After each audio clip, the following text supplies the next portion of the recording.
सर्वव्यापक सर्वपूजनीय परमपिता परमात्मा सतगुरु बंदी छोर कबीर साहब जी के चरणों में साहब बंदगी, पूजनीय गुरुदेव महाराज जी के चरणों में साहब बंदगी। तो बंधुओं, आज हम इस वीडियो में बताएंगे कि जीव का असली घर कहाँ है, ये आत्मा का मूल ठिकाना कहाँ है। बंधुओं, साहिब अपने पद में इस जीव का मूल ठिकाने की बात बताए हैं और परमात्मा कहाँ है उस घर को भी बताए हैं, उस स्थान को भी बताए हैं। तो बंधुओं, इस पद को आप लोग शुरू से लेकर लास्ट तक सुनिएगा तो आप लोग को समझ में आ जाएगा कि आत्मा का मूल ठिकाना कहाँ है, इसका निज घर कहाँ है। बंधुओं, साहब कहते हैं कि संतो वह घर सबसे न्यारा, जहाँ पूरन पुरुष हमारा, जहाँ न दुख सुख साँच झूठ नहीं, पाप पुण्य पसारा। ना दिन रैन चंद ना सूरज, बिन ज्योति उजियारा। ना तहाँ ज्ञान ध्यान, ना जप तप वेद अहे नहीं बानी। अकरनी धरनी रहनी गहनी, ये सब वहाँ हैरानी। धरना अधरना बाहिर भीतर, पिंड ब्राह्मणो नाही। अपांच तत्व गुण तीनों नाही, साखे सबद न ताही। मूल न फूल बेल नहीं बीजा, बिना वृक्ष फल सोवे सोहे। ओहम सोहम अर्ध उर्ध नहीं, श्वासा लेखत को है। ना निर्गुण ना सरगुण भाई, ना सूक्ष्म और स्थूला। ना अक्षर ना अभिगत भाई, या सब जग के भूला। जहाँ पुरुष तहाँ कछु नाही, कहे कबीर हम जाना। हमारी सैन लखे जो कोई, पावे पद निर्वाणा। बंधु, इस पद में साहिब अपने निज घर की बात बता रहे हैं, मूल ठिकाने की बात बता रहे हैं। क्या बता रहे हैं कि संतो वह घर सबसे न्यारा, जहाँ पूर्ण पुरुष हमारा। बंधुओं, जहाँ हमारा पूर्ण परमात्मा है, वो घर तीन लोक से न्यारा है, सबसे न्यारा है। उसी बात को साहिब कहते हैं कि संतो वह घर सबसे न्यारा, जो इस आत्मा का मूल ठिकाना है, जो निज घर है, वो ये तीन लोक से न्यारा है और ये परमात्मा भी तीन लोक से न्यारे हैं। उसी बात को कह रहे हैं कि संतो वह घर सबसे न्यारा, जहाँ पूर्ण पुरुष हमारा। वहाँ मेरा निज घर है, मूल ठिकाना है, जहाँ मेरे पूर्ण परमात्मा है, सदगुरु कबीर साहब। फिर साहब बोले आगे कि जहाँ न दुख सुख साँच झूठ नहीं, पाप पुण्य पसारा। करे कि ना वहाँ कोई दुख है, न कोई सुख है, न कोई साँच झूठ मतलब बोलने वाला। वहाँ न साँच बोला जाता है, न झूठ बोला जाता है, ये सबसे न्यारा। अब पाप पुण्य पसारा, वहाँ पाप पुण्य का भी पसारा नहीं है, वहाँ पाप पुण्य भी नहीं है। यहाँ तो पाप पुण्य जीव को लगता है, पाप पुण्य में ये फंसा रहता है, लेकिन वहाँ पाप पुण्य भी नहीं है, वो दोनों से न्यारे हैं, पाप पुण्य से परे हैं। वो जो घर है वो निज मूल ठिकाना है, जो पाप पुण्य से परे है। फिर साहब कह रहे हैं, ना दिन रैन चांद ना सूरज, बिन ज्योति उजियारा। ना वहाँ दिन है, ना वहाँ रात है, ना वहाँ चांद है, ना वहाँ सूरज है, लेकिन बिना ज्योति का उजियारा है। वहाँ बिना प्रकाश का उजियारा है वहाँ, लेकिन वहाँ का उजियारा एक अलग है बंधुओं। ऐसा जिससे यहाँ दिन और रात होता है, यहाँ उजियार होता है, वैसा उजियारा नहीं है, यहाँ से अलग उजियारा है वो। उसी को साहिब कहते हैं, यहाँ तो दिन होता है, रात होता है, यहाँ चांद है, यहाँ सूरज है, यहाँ धरती है, आकाश है, लेकिन वहाँ ये सब नहीं है। ना तहाँ ज्ञान ध्यान, ना जप तप वेद अहे नहीं बाने। यहाँ तो आपको क्या करना पड़ता है, किसी बात को जानने के लिए आपको ज्ञान करना पड़ता है, परमात्मा का ध्यान करना पड़ता है, सुमिरन करना पड़ता है, जप करना पड़ता है, तप करना पड़ता है, वेद पढ़ना पड़ता है और उनके वाणी उनके विचारों को पढ़ना पड़ता है, तब ये जीव कुछ जान पाता है। लेकिन वहाँ ये सब नहीं है, ना वहाँ धर है, उसी को साहिब कहते हैं, ना तहाँ ज्ञान ध्यान ना जब तब, न वहाँ ज्ञान करना पड़ता है, न जप करना पड़ता है, न तप करना पड़ता है, ये सब साधन भजन नहीं करना पड़ता है।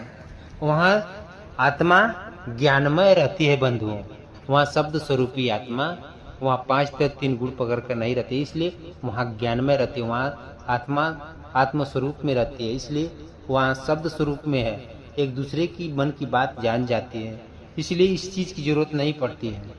न उसको ज्ञान करना पड़ता है, न उसको ध्यान करना पड़ता है, न उसको जप तप करना पड़ता है, न उसको वेद पढ़ना पड़ता है, न उसको वाणी पढ़ना पड़ता है, न कोई ग्रंथ करना पड़ता है, न बोलना पड़ता है। एक हंस के अंदर जो कोई भी बात अगर उसके अंदर आता है तो दूसरी जो आत्मा है वो समझ जाती है, सामने वाली आत्मा की बात समझ जाती है। उसी को साहिब कहते हैं ना कि एक हंस के जो चिते आई दूजी हंस समझ पुन जाई। सामने वाले एक हंस के अंदर जो बात उठती है दूसरी, वहाँ दूसरी हंस समझ जाती है, दूसरी आत्मा समझ जाती है, इसलिए वहाँ राग द्वेष नहीं होता है, वहाँ किसी प्रकार का कुछ नहीं है बंधुओं।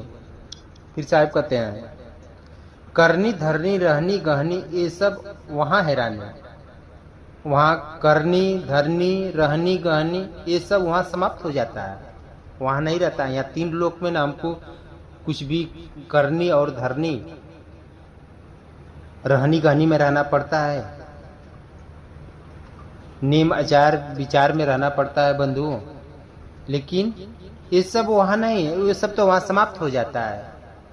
3 लोक से परे जो हमारे परमात्मा पूर्ण परमात्मा हो उनके यहाँ ये सब नहीं है, न वहाँ रहनी है, न गहनी है, न धरती है, न कुछ वहाँ करना पड़ता है। यहाँ तो 5 तत्व की शरीर है तो यहाँ कार्य करना पड़ता है, लेकिन वहाँ ये सब नहीं है।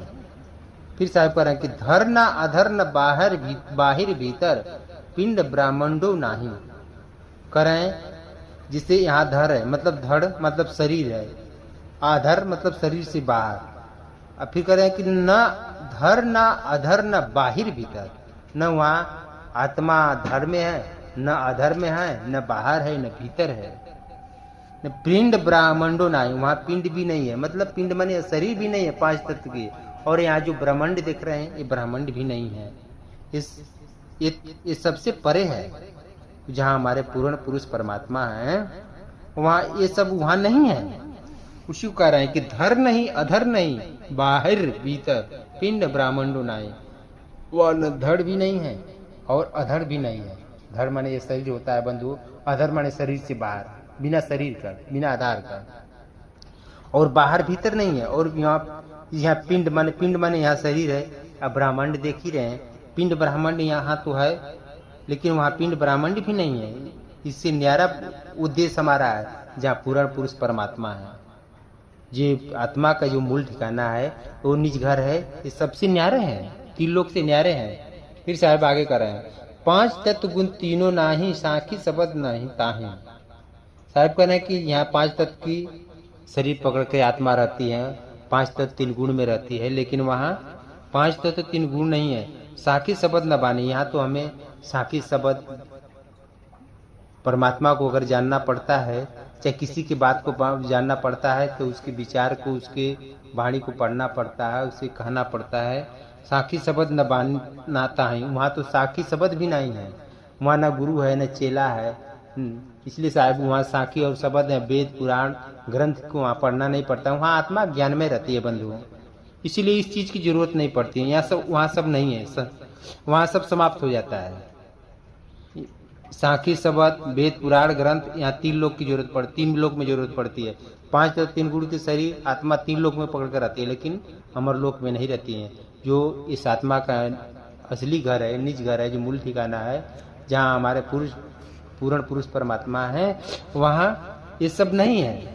न 5 तत्व की शरीर है, 5 तत्व 3 गुण की शरीर है, ना वहाँ कोई साखी है, शब्द है, ना कोई ग्रंथ है पढ़ना पड़ता है, ये सब नहीं है बंधु। फिर साहिब कह रहे हैं मूल न फूल बेल नहीं बीजा बिना वृक्ष फल होई।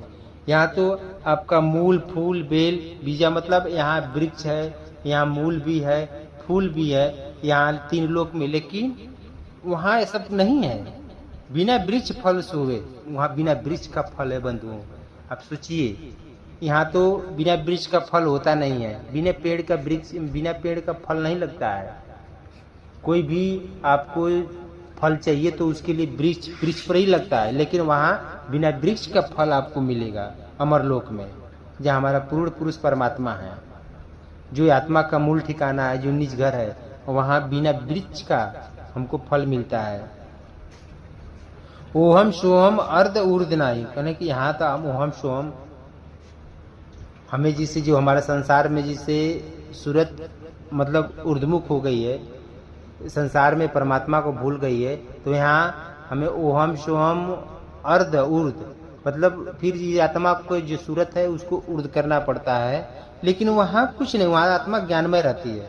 श्वासा लेखत को है, यहाँ तो जिसे जीव साधना करता है तो श्वास को परखता है, देखता है कि श्वास हमारा कब आ रही है, कब जा रही है, लेकिन वहाँ ये सब नहीं है, ये सब परे हो जाता है। आत्मा वहाँ बंधु शब्द स्वरूप है, आत्म स्वरूप में है, इसलिए यहाँ 5 तत्व 3 गुण की शरीर पकड़ कर रहती है आत्मा, तो ये सब की जरूरत पड़ती है। लेकिन वहाँ ये सब नहीं है, न वहाँ ओहम सोहम का जाप होता है, न अर्ध ऊर्ध भी नहीं है। वहाँ श्वासा लेखत को नहीं, मतलब कुछ श्वासा का भी मतलब परखने की जरूरत नहीं पड़ती है, देखने की जरूरत पड़ती है। साहिब कहते हैं कि ना निर्गुण ना सरगुण भाई, ना सूक्ष्म और स्थूला, ना वहाँ कोई निर्गुण का मतलब जिसे निराकार, वही करें कि ना निर्गुण ना सरगुण भाई, ना कोई निराकार रूप में है, ना कोई साकार रूप में है। वहाँ निर्गुण और सरगुण दोनों समाप्त हो जाता है। उसी को कह साहिब कि निर्गुण सरगुण ना ही भाई, ना सूक्ष्म और स्थूला, ना वहाँ सूक्ष्म मतलब जिसे ना वहाँ सूक्ष्म शरीर है, ना स्थूल शरीर है। सूक्ष्म मतलब जैसे बंधुओं न वहाँ महीन शरीर है, ना वहाँ मोटी शरीर पकड़ के आत्मा रहती है, ये दोनों से परे रहती है। जहाँ हमारा पूर्ण पुरुष परमात्मा है वो दोनों से परे रहती है। फिर साहिब कह रहे हैं ना अक्षर न अविगत भाई, ये सब जग के भूला। ना अक्षर न अविगत भाई, करे कि ना अक्षर ना अक्षर मतलब जैसे आत्मा, वहाँ आत्मा 5 तत्व 3 गुण के शरीर पकड़ के नहीं रहती है मतलब वहाँ न अभिगत भाई, जिसे यहाँ 3 लोग के करता है, वहाँ ऐसा नहीं करता है, इससे परे करते हैं। अभिगत माने परमात्मा होते हैं बंधु, लेकिन यहाँ के 3 लोग के जो परमात्मा है, जो 3 लोग के लोग परमात्मा मानते भगवान मानते, ऐसा वहाँ परमात्मा नहीं है। वो परमात्मा इन लोग से न्यारे हैं। उसी को कहते हैं कि ना अक्षर ना अभिगत भाई, वहाँ आत्मा ना अक्षर ना अभिगत। वहाँ जैसे यहाँ 52 अक्षर में जीव भूला हुआ है, लेकिन वहाँ 52 अक्षर में परमात्मा को लगता है, लेकिन वहाँ ऐसा नहीं है। ना अक्षर ना अभिगत भाई, ये सब जग के भूला। जो यहाँ के परमात्मा जो है वो पूरे संसार को भूले हुए हैं। जो 3 लोग के अमरलोक से जो परमात्मा आया है, इस संसार में भूल करके आ गया है। उसी को कहते हैं कि ना अक्षर ना अवगत भाई, ये सब जग के भूला। अगर ये लोग हैं तो भूले हुए हैं, इस संसार में भूले हुए हैं। भूल से सृष्टि बनी है बंधु, अब परमात्मा लोक से ये भूला हुआ आत्मा आई है। फिर साहब आकर है जो यहाँ के 3 लोग के करता है, वो अमर लोक देश से भूल करके यहाँ आए हैं और यहाँ आकर के दुख पा रहे हैं। उसी को कहते हैं कि ना अक्षर ना अवगत भाई, ये सब जग के भूला। जहाँ पुरुष तहाँ कछु नहीं। जहाँ पुरुष परमात्मा है वो अमर लोक देश, जो पूर्ण पुरुष परमात्मा है, वहाँ कुछ भी नहीं है। कहे साहेब हम जाना, साहेब कह रहे वो तो साहेब देख रहे हैं, कह रहे कि हम जान रहे हैं, देख रहे हैं कि वहाँ कुछ नहीं है। फिर आगे बता रहे हैं साहब कि हमारी सैन लखे जो कोई पावे पद निर्वाणा। अगर मेरी बातों को जो लख लेता है, मेरी बातों को जो मान जाता है, मेरे वाणी पर जो परख लेता है, जो देख लेता है, उसी की मुक्ति, उसी को निर्वाण पद मिलता है बंधुओं, उसी को मुक्ति मिलती है। वही अमर पद को पाता है, वही निर्वाण पद को प्राप्त होता है।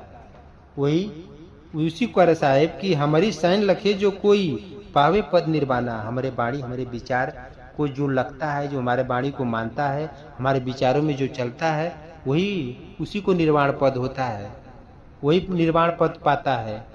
नहीं तो बकिया सब 84 में चले जाते हैं बंधुओं। तो आप लोग को समझ में आ गया बंधुओं कि साहिब इस पद में क्या कर रहे हैं, अब कि ये जीव का मूल ठिकाना कहाँ, असली घर कहाँ है और ये परमात्मा कहाँ रहते हैं। तो बंधु इसी शब्दों के साथ मैं अपनी वाणी को विराम देता हूँ। सर्वव्यापक सर्वपूजनीय परमपिता परमात्मा सतगुरु बंदी छोर कबीर साहब जी के चरणों में साहब बंदगी, पूजनीय गुरुदेव महाराज जी के चरणों में साहब बंदगी, साहब बंदगी, साहब बंदगी।